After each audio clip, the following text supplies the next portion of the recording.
Wave fronts, wave speed, V is equal to F lambda. We know the equation. Ripple tank, reflection, refraction, diffraction. How to draw reflection, refraction, diffraction with wave fronts. तो वो सारी कहानी कल हमने MCQs पे apply की. Now we will apply those things on some theoretical questions. So बेटा worksheet मैंने दोबारा शेयर कर दी है और क्लास के एंड पे मैं होमवर्क शीट भी शेयर कर दूंगा जो आपने फ्राइडे को सबमिट करवानी होगी. Okay, let's start with question number 1. Figure 5.1 is a scale diagram of wavefronts of red light approaching a gap in a barrier. Red light. You don't know anything about red light. मैं बताता हूँ आपको क्योंकि अभी हमने light पढ़ा नहीं है. Red light has the highest wavelength. White light has 7 colors: red, orange, yellow, green, blue, indigo, violet. From highest wavelength to lowest wavelength. Red has the highest wavelength. उसके बाद नीचे आते जाएं, ऑरेंज पे आएंगे और कम होगी, येलो और कम, इससे नीचे आ जाए green, blue, indigo, violet. Violet has the lowest wavelength. तो कह रहे a red light approaching a gap in a barrier. Okay, barrier पे अप्रोच कर रही है. We can see the wave fronts, we can see the direction of the motion of the wave, we can see the wavelength, and we can see the gap. On figure 5.1, draw 3 wavefronts after the wave has passed through the gap. 3 wavefronts after the wave has passed through the gap. जी बेटा, कैसे वेवफ्रंट्स बनेंगे? देखिए, अब 3 marks हैं. अब आपकी कोई rough sketch नहीं चलेगा, थोड़ा प्रिसाइज डायग्राम ड्रॉ करनी है बेटा. क्या क्या किन किन चीज़ों का ख्याल रखना पड़ेगा, कोई बता सकता है मुझे? जब आप डायग्राम ड्रॉ करेंगे क्या क्या चीज़ें होंगी जिस पे आपको मार्क किया जाएगा? बहुत सारे बच्चे कहते सर हमें इसमें एक 1 मार्क मिला, बाकी 2 कहाँ गए? 2 मिले हैं, बाकी एक कहाँ गया? फुल क्यों नहीं मिल रहे इसमें?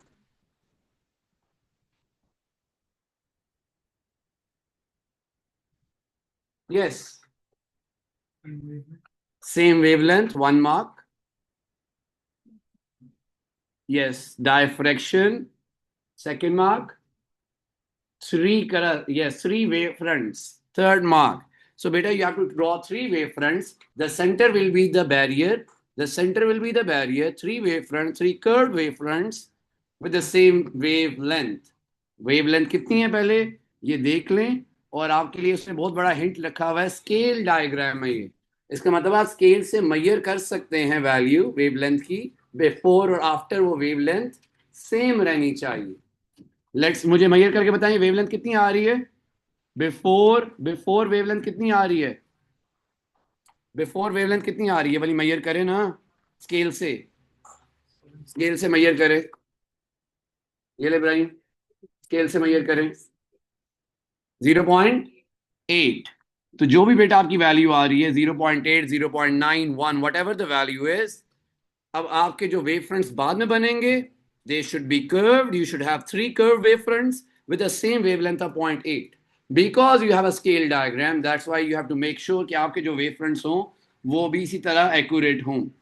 So you will draw 1, you will draw the second, and you will draw, बेशक मार्क कर लें स्केल से बेटा ताकि सेम सेम डिस्टेंस पे आए. And the third. तो ये जो डिस्टेंस होना चाहिए बेटा, दिस शुड आल्सो बी 0.8. सो कोशिश करें जब आप स्केल से डॉट लगा लिया करें तो कोशिश करें कि वो आपके पास डायग्राम में इसी तरह ही आए. और पेंसिल से डायग्राम ड्रॉ करें बेटा, पेंसिल से डायग्राम ड्रॉ करें ताकि कोई मिस्टेक भी होती है तो आप रेस कर दें. अब आप पेन से ड्रॉ करेंगे तो पहले तो आपके हाथ कांपेंगे थोड़ी देर के लिए, और आपका वेव फ्रंट जो कर्व होना था वो कोई सर्कल बना हुआ होगा या ओवल बन जाए, कुछ और बन जाएगा. तो एक दो दफ़ा पहले बेशक हाथ से ट्राई करके फिर रेस करके एक दफ़ा सही साफ सा बना ले. Done. So we have 1, 2, 3 wave fronts. We have 1, 2, 3, 1 mark. Second, the wavelength is 0.8, wavelength is 0.8, second mark. Third, curved wavefront, semicircular wave crusts, and the center is the middle of the gap. This is the center. This is the center. This is the center. Yes. Sir जो value के बीच में ये wave front होता है वो count करें? Yes करेगा. Okay बेटा. सो ये हमारे पास आ गया. तो 3 मार्क्स हमें मिल गए. ड्रॉ कर लिया सबने. Okay, moving on. On figure 5.2 shows the same barrier and the gap, a wave of blue light. Okay, अभी मैंने आपको बताया बेटा, और आगे चल के हमने पढ़ना भी है. What is the difference between red light and blue light? Red light has higher wavelength as compared to blue light. So blue light has wavelength. Blue light has wavelength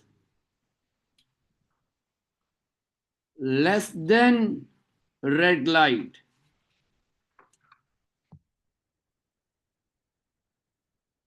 So he's saying on figure 5.2, draw 3 wavefronts of this wave before it reaches the barrier.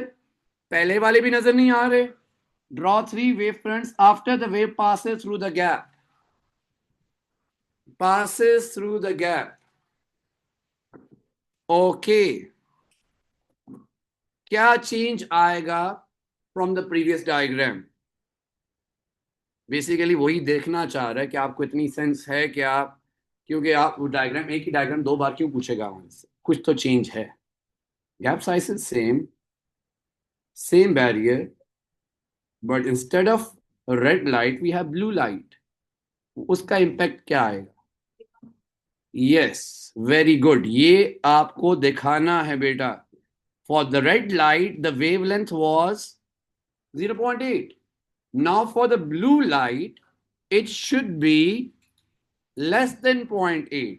तो पहले जो wave fronts हमें draw करने हैं diffract होने से पहले और बाद में भी, उनमें जो वेव लेंथ होनी चाहिए 0.8 से कम होनी चाहिए. Let's say if you pick 0.6, 0.5, 0.5 before, 0.5 after diffraction. Yes yes, wavelength कम होगी. Yes yes. तो बेटा ये ड्रॉ करें. सो फर्स्ट मार्क आपको मिलेगा बेटा 3 parallel wave fronts on the left side with a wavelength less than 0.8. यहां पे आपने 3 वेव फ्रंट्स बनाने. 1, 2 and 3 with a wavelength less than 0.8. You can take 0.6, you can take 0.5, but it should be less than 0.8. पिछले scenario से कम होनी चाहिए.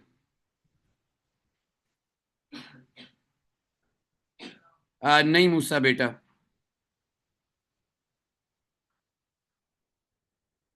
जब वो कहता है तो फिर हम बना देते हैं, अदरवाइज जरूरत नहीं होती है हमें. हम बिफोर और आफ्टर दिखाते हैं, नॉट ड्यूरिंग.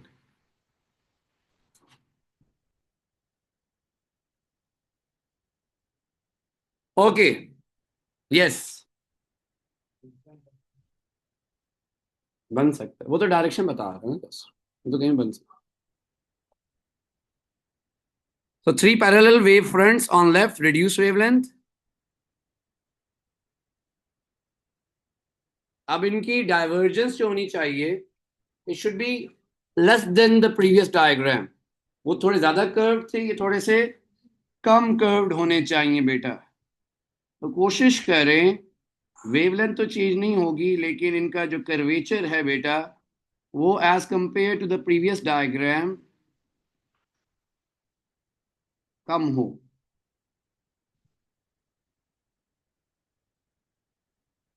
और wavelength make sure, let's say यहाँ पे वेवलेंथ मेरी 0.6 सेंटीमीटर थी, तो यहाँ पे भी 0.6 ही हो. तो 3 wave fronts on the right with the reduced curvature compared with the previous part.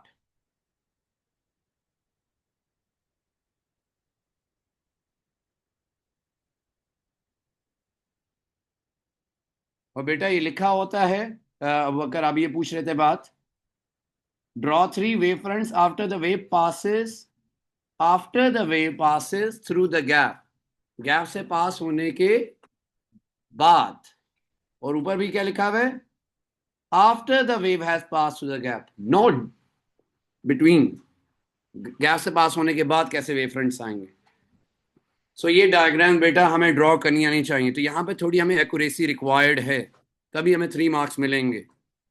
Okay तो इन डायग्राम्स में जब आप, तभी मैं कह रहा था जब रिफ्लेक्शन ड्रॉ करें, रिफ्रैक्शन करवा रहे हैं, डायफ्रैक्शन करवा रहे हैं, इन चीज़ों का ख्याल रखना है। वेवलेंथ चेंज होती है नहीं होती, गैप साइज से क्या फर्क पड़ेगा, वेवलेंथ अगर इंक्रीज डिक्रीज करते हैं क्या फर्क पड़ेगा, और कितना आपने कर्व करवाना है। जितनी ज्यादा वेवलेंथ होगी उतनी ज्यादा डायफ्रैक्शन होती है, उतना ज्यादा कर्व होता है। यस, माई मैयर करके ड्रॉ करें, क्योंकि उसने खुद स्केल डायग्राम दी है, तो फिर हम क्यों नहीं स्केल ड्रॉ कर सकते। स्केल डायग्राम का मतलब है you can measure the values from the diagram, you can take the values from the diagram, it means we can measure the value of wavelength and after diffraction we should have the same value। खुद ही लिया ना, तो बस वही आप continue करेंगे। Let's say आप 0.6 major करते हैं before and 0.6 should be after the after passing through the gap. जो आप 0.5 ले रहे हैं, 0.4 ले रहे हैं, जो भी ले रहे हैं, but it should be less than 0.8। Okay बेटा, मूविंग ऑन, क्वेश्चन नंबर 2 पे आ जाएं। वापस पेन उठा लें, पेंसिल को छोड़ दें अब।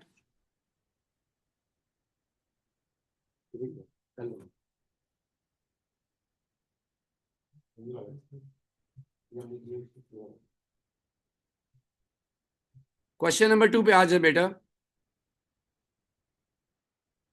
Yes, Musa, beta, you can use that value. It should be less than 0.8. You can use 0.7 as well. Okay.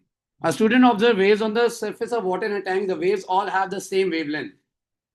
A student measures the wavelength of the wave by measuring the distance between one peak and the next peak. You know that. You know that, Zad, beta. एक peak से अगली peak तक, crust से crust तक distance को हम क्या कहते हैं, वेवलेंथ कहते हैं। तो कह रहा है वेवलेंथ मैं ये कह रहे हैं क्रस्ट से क्रस्ट तक, पीक से पीक तक। Describe a more accurate method for determining the wavelength. If you want more accurate value, क्या करना चाहिए हमें, हमने तो यही सीखा, क्रस्ट से क्रस्ट, या you can pick 2 in consecutive in phase points, जो यूजुअली हमारे क्वेश्चन में भी ट्रेंड फॉलो हो रहा होता है वेवलेंथ के लिए। वही मेथड हमारे से पूछ भी रहा है। यस, किसी को आइडिया क्या? तो अभी भी तो यही कर रहे हैं, from one peak to the next peak, तो मीन पॉइंट में भी कोई फर्क नहीं पड़ेगा। You are seeing the formula, okay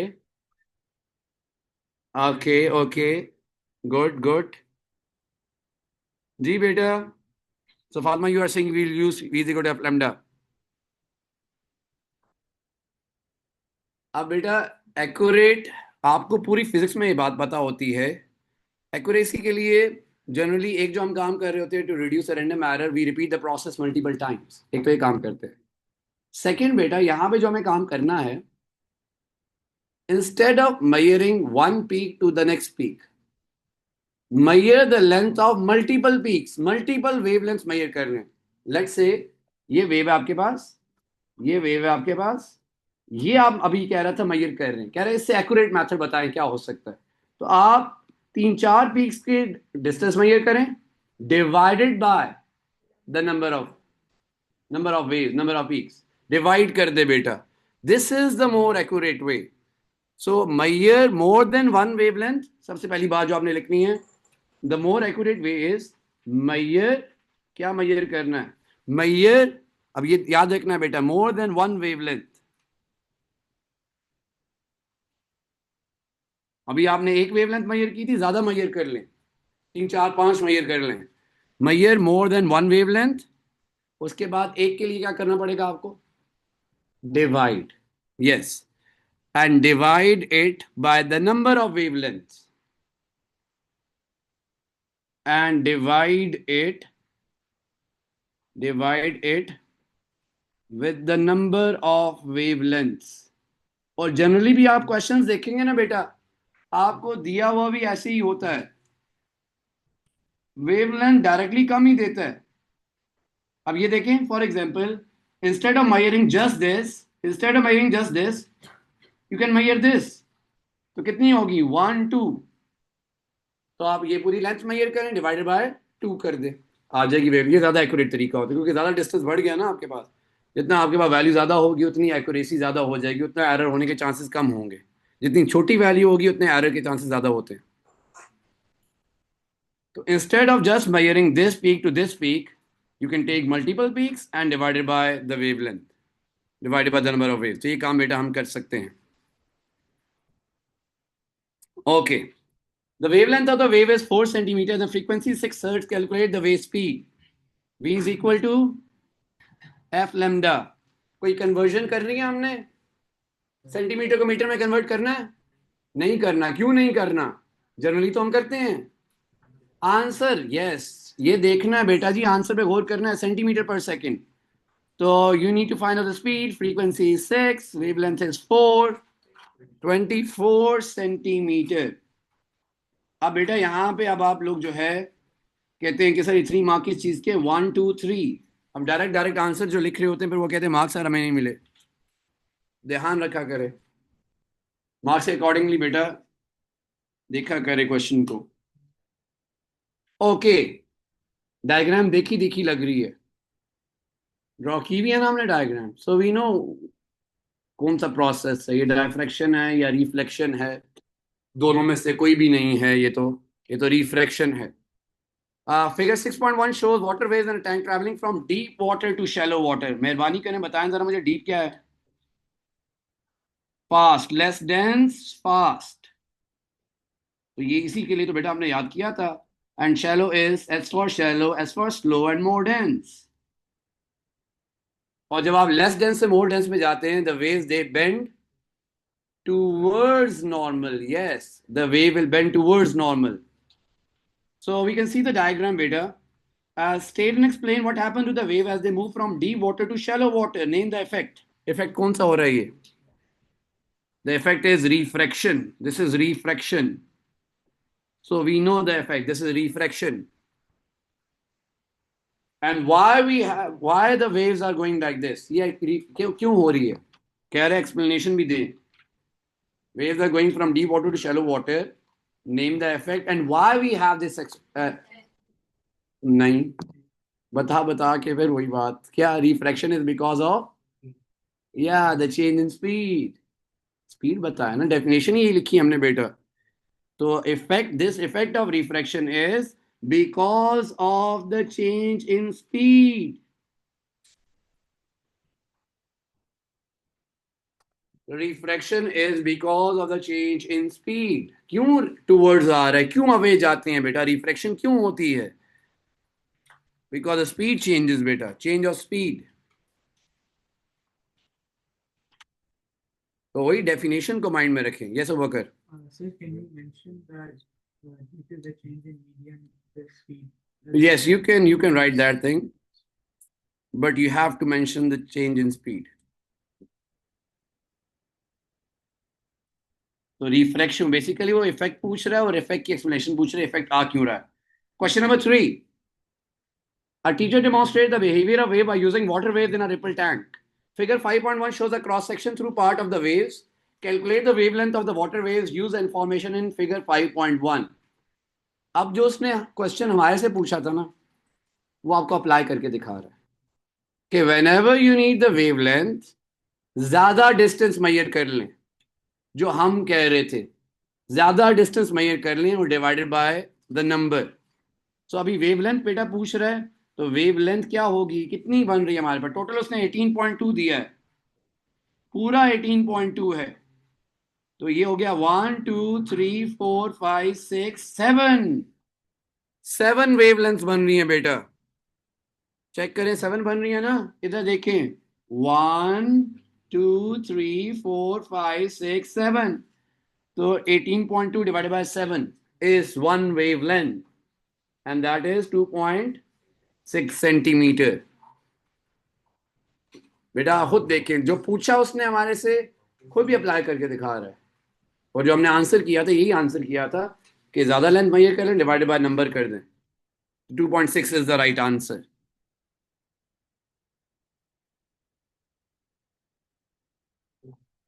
Okay, beta. The teacher places the pointer above the water waves as shown in figure 5.2. 3 students use stopwatches to measure the time taken for 50 peaks.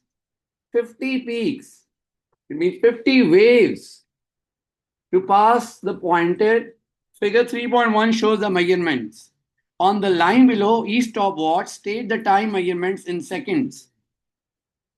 First chapter बेटा पढ़ा था हमने कि time कैसे लिखते हैं. क्या time है? 17 सेकेंड्स. आगे क्या है?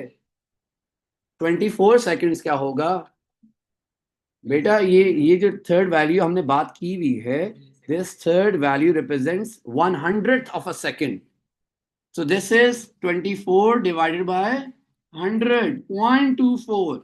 So this is 17 plus 0.24 is 17.24 seconds.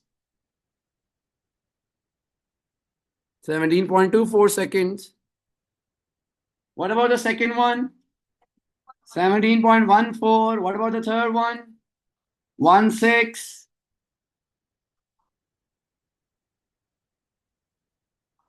Calculate the average of 3 time measurements. Average लेनी है तीनों टाइम की. कैसे लेते हैं एवरेज? जनरल एवरेज है a plus b plus c divided by 3. First value plus second value plus third value divided by 3. So 17.24, 17.14, 17.16 divided by 3. 17.18.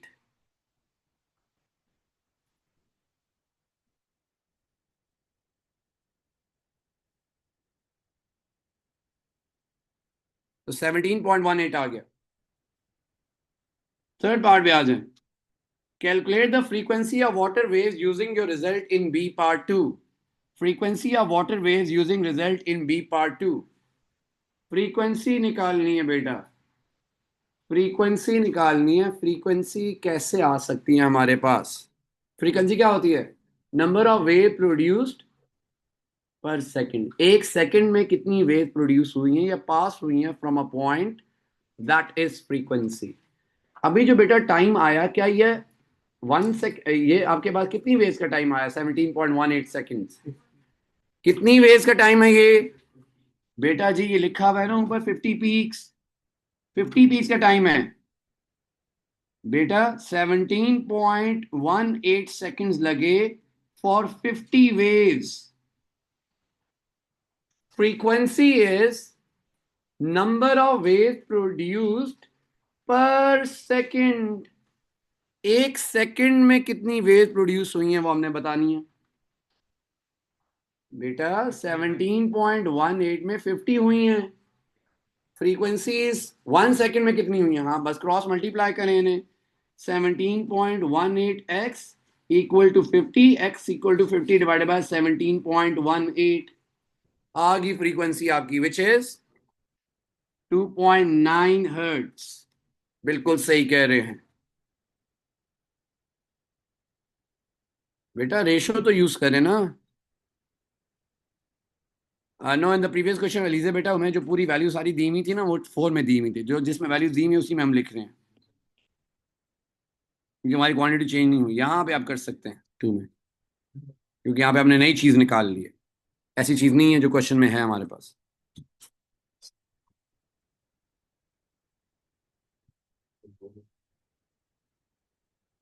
Done. Okay. C part. The teacher repeats the demonstration using a different ripple tank and obtains these results for the waves. Wavelength, frequency दी हुई है, speed निकालनी है. तो क्या मुश्किल है बेटा? निकालें. V is equal to f lambda, frequency is 2.4 and lambda is 0.025. 2.4 into 0.025 is 0.06. लिखना मुनासिब है? No, you should write 0.06. 0.06. 0. Thank you. ज्यादा बेहतर है. You should have 2 significant.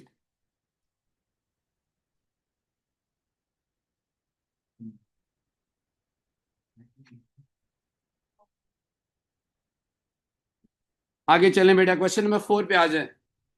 हरी अब बड़ा क्विक हो जरा. 2 types of seismic waves are P and S waves. State the types of waves that P waves and S waves can be modeled as. P waves are longitudinal. And S waves are transverse. तो किसी ने कल बताया था कि sir S waves में S आता है और ट्रांसवर्स में भी एस आता है। किसने बताया था? आप में से किसी ने बताया था? आपने यूं किया था? तो वो कहते हैं एस में, क्योंकि लॉन्गिट्यूडनल में तो एस नहीं आता तो एस वेव्स नहीं है, ट्रांसवर्स में एस आता है, दे आर एस वेव्स। तो जैसा आपने S for shallow S for slow याद किया, मैं बिल्कुल किसी ने सही बताया था। Good. Okay okay the velocity of P wave in earth solid crust is 7.2 kilometre per second. Velocity speed दी हुई है, फ्रीक्वेंसी दी हुई है, वेवलेंथ निकालनी है। v is equal to F lambda. v is 7.2 kilometre per second, frequency is 4.5, lambda क्या है? 1.6। किस में आंसर आएगा लैम्डा का? किलोमीटर में आएगा, because your speed was in kilometre per second. So 1.6 kilometre भी लिख सकते हैं आप, या मीटर में कन्वर्ट करके भी लिख सकते हैं, which will be equal to 1600। So you can write 1600 meter or 1.6 kilometer. It's your choice. Both are right.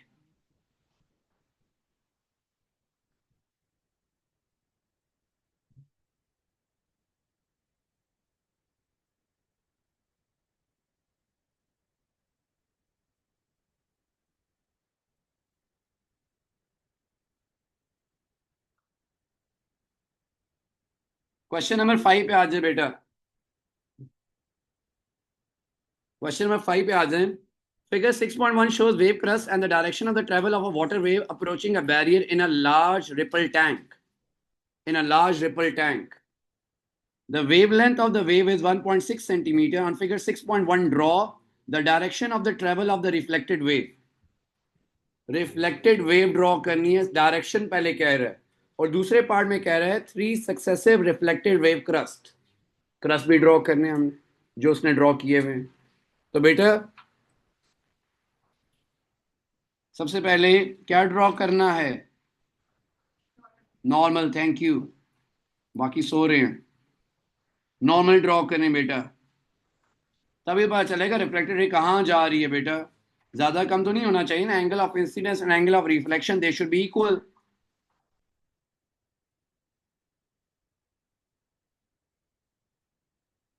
Draw करें स्केल से, पेंसिल से, पेंसिल से।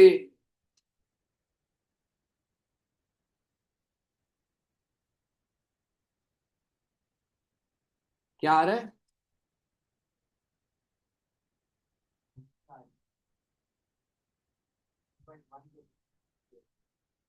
अच्छा, तो उसने कब कहा है scale diagram?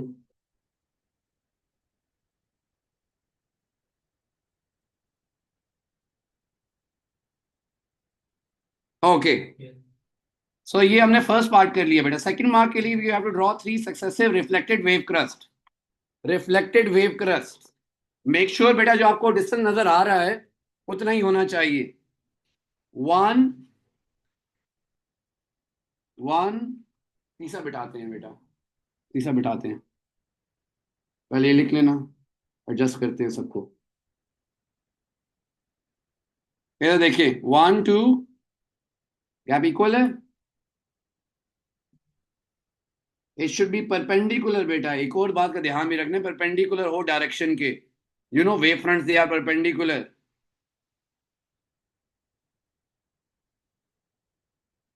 Perpendicular with the direction of the motion of the wave.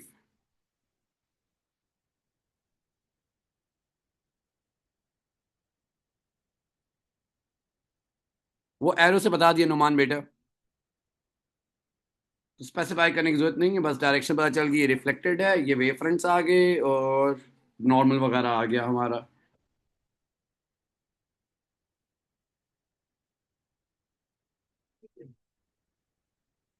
Okay, next B part पे आए बेटा इसके। Figure 6.2 shows an identical wave approaching a barrier with a gap of 1.3 centimeter. On figure 6.2, draw 3 successive wave crusts after they pass through the gap in the barrier. Yes, जी जी।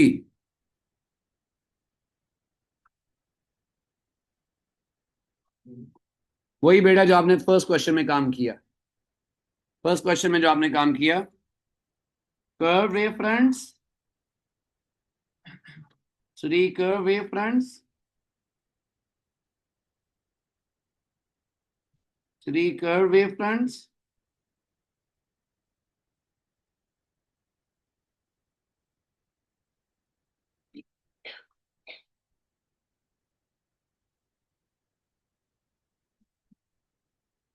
कोशिश करें बेटा wavelength same रहे हमारी।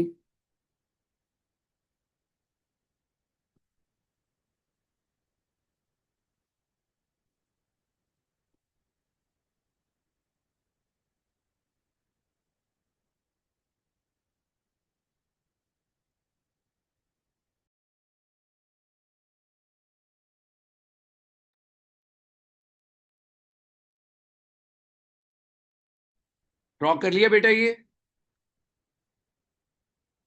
Draw कर लें, draw कर लें।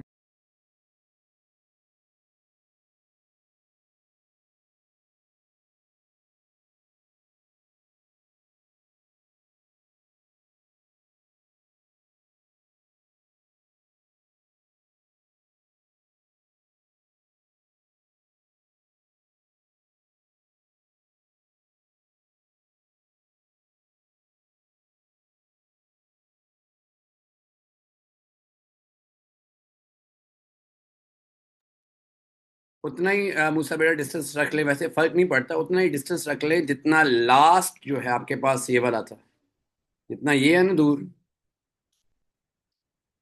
जितना ये है उतना ही रख लें, तो उससे फर्क वैसे नहीं पड़ता है। इसका कोई मार्क नहीं होता, वो सिर्फ देखता है कि वेव फ्रंट्स परपेंडिकुलर हैं डायरेक्शन ऑफ मोशन के, first thing. Second, gap same है क्योंकि रिफ्लेक्शन में वेवलेंथ चेंज नहीं होती।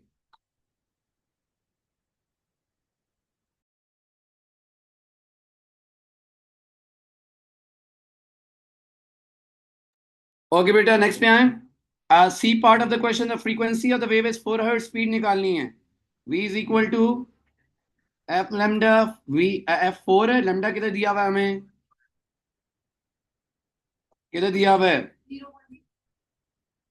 0.6, ये किधर है, वेवलेंथ 1.6 है। वेवलेंथ बेटा हमें हमें वेवलेंथ ऊपर दी हुई जो है वो निकाल कहाँ से रहे हैं, आप नेक्स्ट लेवल पे पहुंच गए हैं बेटा। The wavelength of the wave 1.6 centimetre given, 1.6 centimetre given है। So what is the answer, yes. तो आप बेशक अभी मैं यही अभी हम बात कर रहे थे कि you can write your answer in centimetre per second और you can write your answer in metre per second, it's your choice, both are right. दोनों में 6.4 सेंटीमीटर पर सेकेंड, अगर आप मीटर में करते हैं तो मीटर में करके लिख लें, क्योंकि यहाँ पे तो कोई रिस्ट्रिक्शन है नहीं हमारे लिए, तो जिसमें चल रहा है उसी में चलने दें बेशक। If you want to convert into metres तो कन्वर्ट करके लिख लें बेशक मीटर्स में, तो आंसर आ जाएगा 0.064 मीटर पर सेकेंड। तो आपकी मर्जी, आपने कन्वर्ट करना तो कर ले, नहीं तो कोई मसला नहीं है।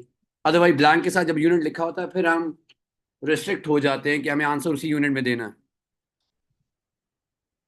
Question number 6, figure 7.1 show the displacement of particles in a wave in a water wave, use and formation in figure 7.1 determine the wavelength of the wave. Wavelength, the length, अब बेटा एक और चीज जरा सब्र करें, डायरेक्ट ग्राफ देखना शुरू कर देते हैं। मैंने आपसे कहा था there are two types of graphs, distance time graph जो आपको एम्पलीट्यूड और टाइम पीरियड देता है, एंड डिस्प्लेसमेंट डिस्टेंस ग्राफ जो आपको एम्पलीट्यूड और वेवलेंथ देता है। तो मेहरबानी करके बेटा ये जरूर देख लेना कि ये डिस्प्लेसमेंट डिस्टेंस ग्राफ हो, तब वेवलेंथ आएगी। अगर यहाँ पे टाइम होता ना, फिर टाइम निकाल के फ्रीक्वेंसी निकाल के फॉर्मूला लगा के वेवलेंथ निकालनी पड़ती। तो you have to make sure कि it's a distance displacement graph बेटा। अब देख सकते हैं आप डायरेक्टली कितनी बन रही है wavelength, length of one wave कितनी बन रही है, 4 कैसे, 8 है, पूरी वेव की बताया ना, ये पूरी वेव हो रही है, ये एक वेव है, तो बेटा 8 है, 8.0 centimetre. Amplitude of the wave mean से टॉप तक, इक्विलिब्रियम से टॉप तक कितना बन रहा है ये? Middle of 1 and 2, 1.5 centimetre, 1.5 centimetre.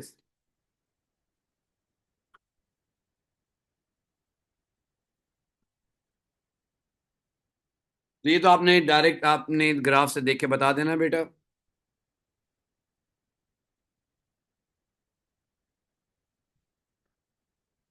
The water waves travel from deep to shallow water, from fast to slow medium. The water waves have a lower speed in the shallow water. Figure 7.2 shows wave fronts from the waves in deep water to the left of the boundary. On figure 7.2, complete three wave fronts of the waves in the shallow water to the right of the boundary. Yes, बेटा क्या होगा? Lag lead. Shallow है ना, shallow slow है बेटा, ऐसे आना चाहिए था, ऐसे तो नहीं आएगा। नॉट टूवर्ड्स नॉर्मल, बस लैग कहीं, टूवर्ड्स नॉर्मल कहां से? डायरेक्शन थोड़ी बता रहे हैं बेटा। वेव फ्रंट विल लैग, पीछे रह जाएगा। This was the original, this was the original, तो ओरिजिनल से पीछे रह गया। And this is the second, and this is the third, this is the third. It's a 2 mark question, it's a 2 mark question बेटा, it's a 2 mark question. तो हमें 3 mark के लिए मैंने क्या क्या बताया था? एक मैंने बताया था आपको लैगिंग शो करनी है, 1 mark। सेकेंड, वेवलेंथ कम होती हुई नजर आए, क्योंकि जब आपकी स्पीड कम होती है वेवलेंथ भी कम होती है, तो नजर आ रही है। थर्ड मार्क होता था डायरेक्शन का, toward normal, away from normal. तो यहाँ पे इट्स अ 2 mark क्वेश्चन। तो बेटा एक तो आपके पास लैगिंग वेव फ्रंट्स दिखाने चाहिए बेटा, विद स्मॉलर वेवलेंथ, ठीक है। और इनका ऑब्वियसली 1 mark इसका आ गया, lagging wave fronts, and the second thing is the wavelength is decreasing. और अगर आप डायरेक्शन भी शो करना चाहते हैं, ये इसकी डायरेक्शन है, तो इसकी direction will be perpendicular. Third mark के लिए काम ये हम कर रहे होते हैं। तो वेव की जो डायरेक्शन होती है बेटा, वो ऐसे हो जाएगा, ये डायरेक्शन हो जाएगी। देखना, ध्यान रखना, it should be perpendicular to the wave fronts, perpendicular to the wave fronts.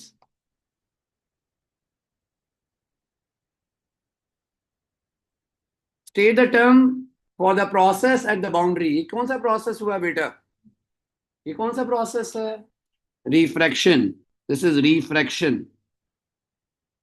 तो रिफ्रैक्शन होगी हमारे पास,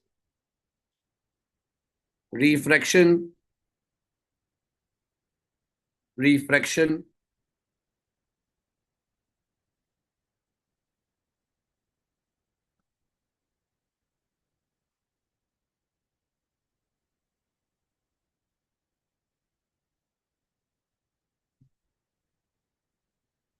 ओके बेटा, क्वेश्चन नंबर 7।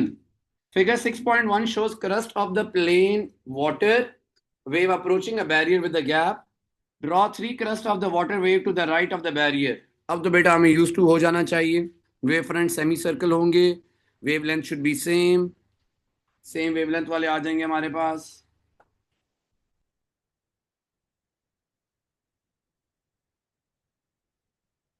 तो बेटा ड्रॉ कर दे जल्दी से। Three wave fronts with the same wavelength,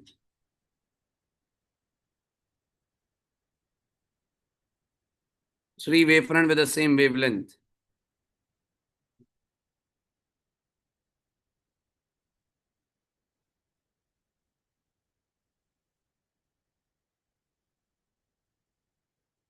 three wave front with the same wavelength बेटा।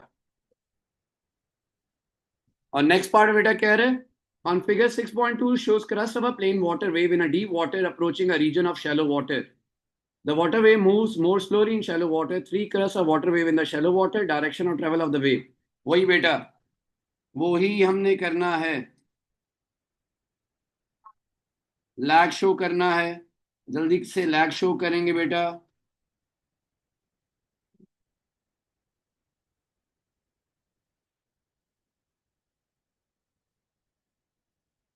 वेवलेंथ कम हो जानी चाहिए, लैग शो करें। तो थ्री क्रस्ट, वेवलेंथ कम हो गई, direction of the wave perpendicular होना चाहिए वेव फ्रंट के साथ.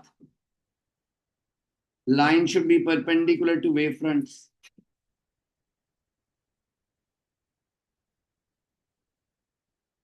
परपेंडिकुलर टू वेव फ्रंट्स बेटा. Wave fronts perpendicular to wave fronts. तो ये आपने अब 2-3 बार ड्रॉ कर ली बेटा. And the last part is state two ways in which transfer differ from longitudinal. How transverse wave are different from longitudinal waves बेटा. क्या क्या लिख सकते हैं? एक तो particles in transverse they vibrate perpendicular and longitudinal parallel. इसके अलावा crust are tougher there in transverse while longitudinal they have compression and rarefaction. Very good. बिल्कुल सही बता रहे हैं बेटा. So yes, direction of travel is perpendicular, and in case of longitudinal the direction of travel is parallel. So first thing is direction of wave is perpendicular to the direction of motion of the particles, to the direction of motion of particles. Direction of wave is perpendicular to the direction of motion of particles, while in longitudinal it is parallel. और दूसरा लिख दे बेटा transverse waves have crust and trough, while longitudinal waves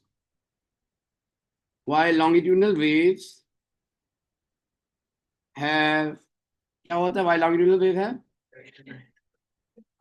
compression and rarefaction.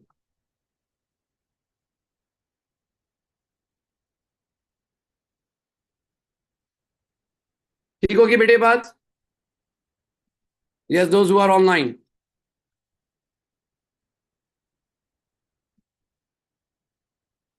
तो बेटा इस तरह के questions ही आते हैं. आपने इतने सारे क्वेश्चंस देख लिए, so you can see just diagram वाले क्वेश्चन थोड़े ध्यान से करने वाले होते हैं. Otherwise all other questions they are very simple, they are very straight forward.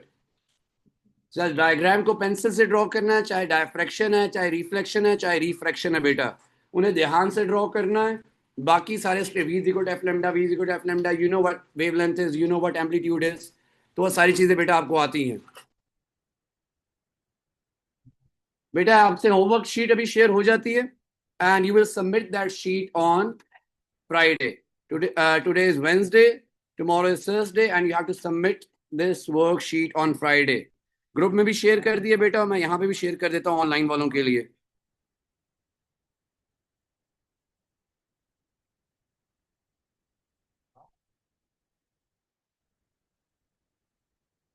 मिल गई बेटा, जरा चेक करें ऑनलाइन वालों को.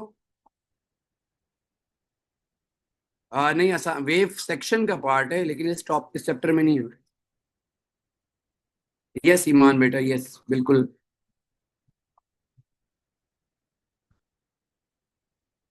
यस परपेंडिकुलरली बेटा, मूसा बेटा परपेंडिकुलर होना चाहिए. Direction of motion should be perpendicular to the wave fronts. Okay बेटा, मिल गई सबको. ग्रुप में भी शेयर हुई है बेटा. फ्राइडे को आप क्लास से पहले पहले सबमिट करवा देना बेटा, मैं आपको रिमाइंडर भी दे दूंगा. ओके ओके बेटा, यू गाइस कैन लीव, इंशाल्लाह विल मीट टुमारो. अपना ख्याल रखिए बेटा. अल्लाह हाफिज.